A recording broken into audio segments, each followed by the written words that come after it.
Hello everyone, कैसे आप सभी लोग। उम्मीद करती हूँ कि बहुत ही बढ़िया होंगे। आज है 1 जनवरी और आज स्टार्ट होता है हमारा नया साल एंड हैप्पी न्यू ईयर सभी को। नए साल की बहुत बहुत शुभकामनाएं।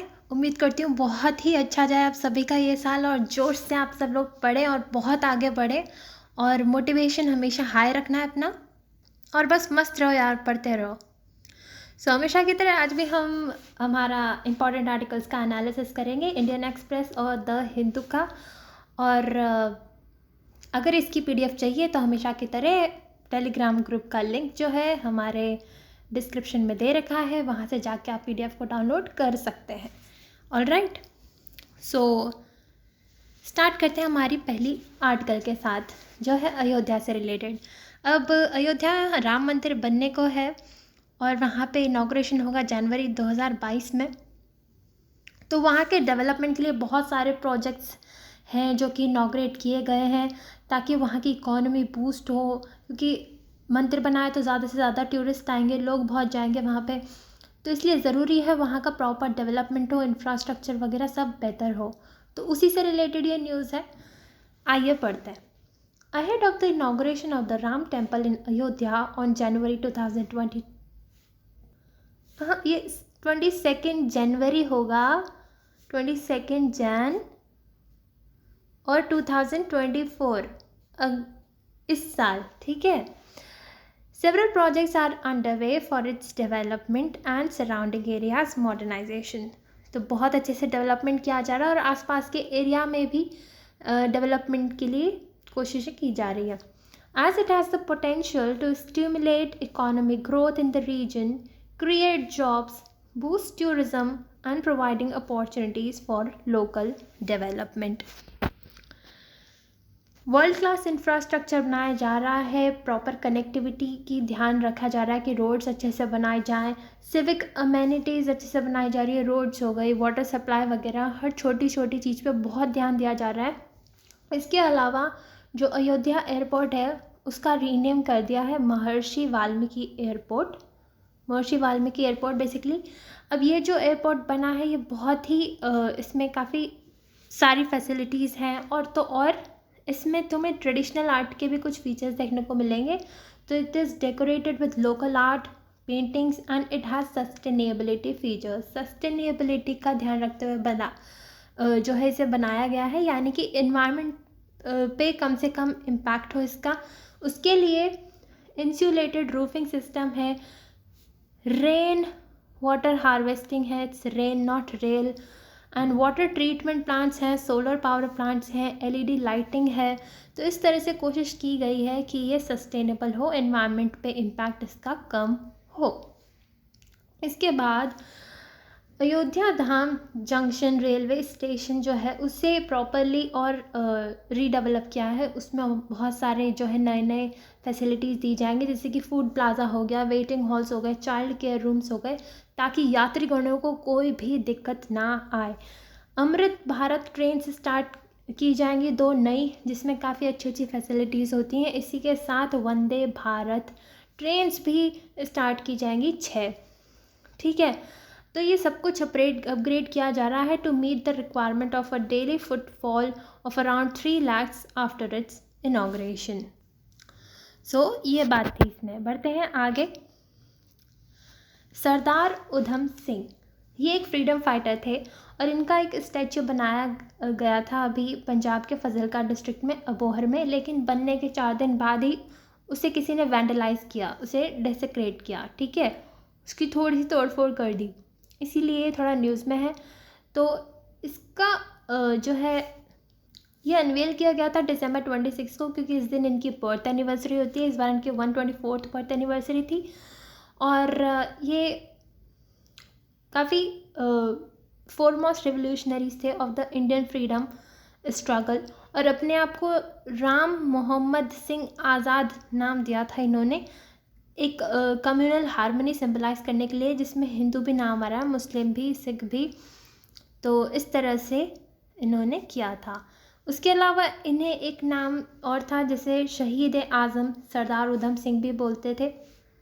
इसके अलावा इन्होंने गदर पार्टी भी ज्वाइन की थी, काफ़ी एक्टिव थे, काफ़ी सारे रेवोल्यूशनरी एक्टिविटीज़ में पार्टिसिपेट करते थे एंड इनफैक्ट जो जलियांवाला बाग मैसेकर हुआ था जिसमें हज़ारों लोगों की मृत्यु हुई थी क्योंकि जनरल डायर ने उन पर गोलीबारी कर दी थी, तो बताया जाता है कि माइकल ओ डायर जो थे उन्होंने ही ऑथराइज़ किया था ब्रिटिश आर्मी जनरल डायर को कि आप लॉ एंड ऑर्डर को मेंटेन करने के लिए नेसेसरी स्टेप्स लो ताकि ऑर्डर वगैरह आए, और इसीलिए इनडायरेक्टली इनको रिस्पॉन्सिबल मानते हुए इन्होंने इनकी हत्या भी कर दी थी, जिनकी वजह से इन्हें डेथ सेंटेंस सुनाया गया था और इनको फांसी की सज़ा 1940 में दे दी गई थी। सो इन सब से साबित होता है कितने बड़े फ्रीडम फाइटर थे ये अपने टाइम में। नेक्स्ट आते हैं रेसलिंग फेडरेशन ऑफ इंडिया। ये काफ़ी न्यूज़ में रहा था और अभी वापस चर्चा में आया है।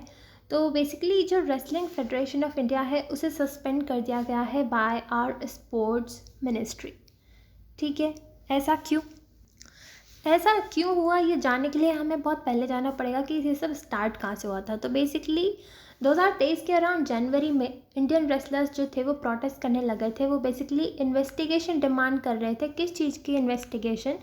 जो उस टाइम के रेसलिंग फेडरेशन ऑफ इंडिया के जो प्रेसिडेंट थे बृजभूषण सिंह, उन पे अक्यूजेशंस लगाए थे सेक्सुअल हैरेसमेंट के।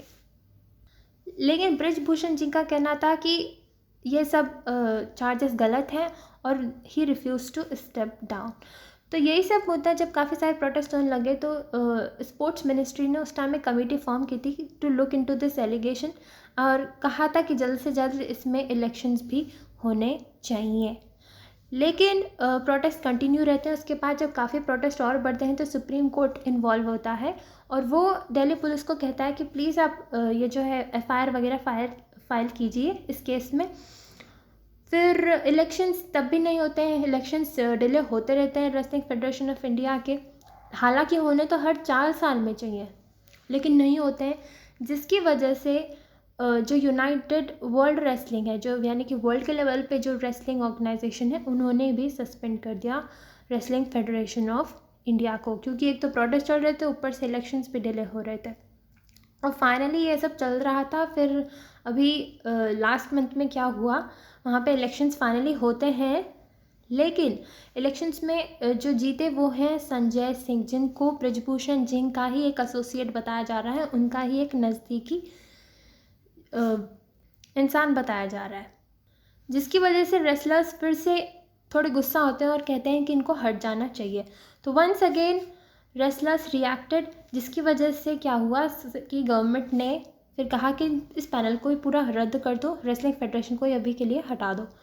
तो वही बात है, elections to it were conducted few days back, Sanjay Singh became its president and 3 days later the panel got suspended.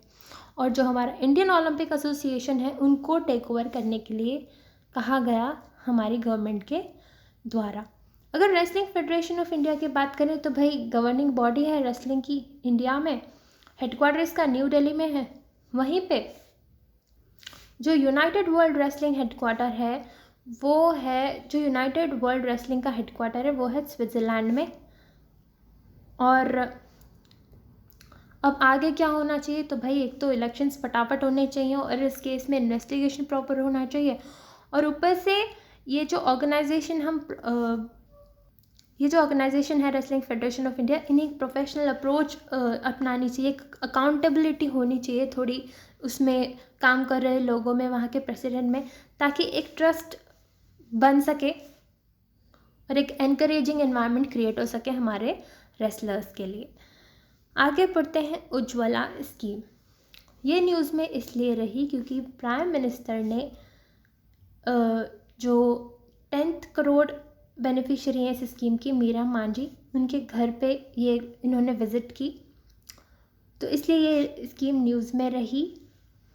तो देख रहे हैं 10 करोड़ बेनिफिशियरी हो चुके हैं इस स्कीम के, और ये स्कीम लॉन्च की थी ministry of petroleum and natural gas ने 2016 में, और इनका एम ये था कि भाई क्लीन फ्यूल प्रोवाइड कराने की ज़रूरत है, क्योंकि जो चूल्हा वगैरह जो होता है उससे इंडोर पोल्यूशन काफ़ी होता है, हेल्थ पे काफ़ी इम्पैक्ट पड़ता है वुमेन के लिए, इसलिए एलपीजी सिलेंडर्स, एलपीजी कनेक्शन देने की बात की गई थी। इसका टैगलाइन है स्वच्छ ईंधन बेहतर जीवन।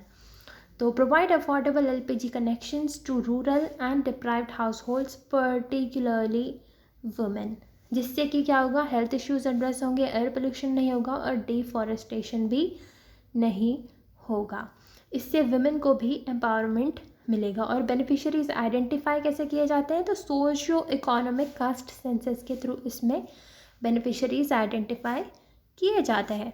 तो इतना ही था आज के लिए। I hope this session helps you and thank you so much. Have a nice day.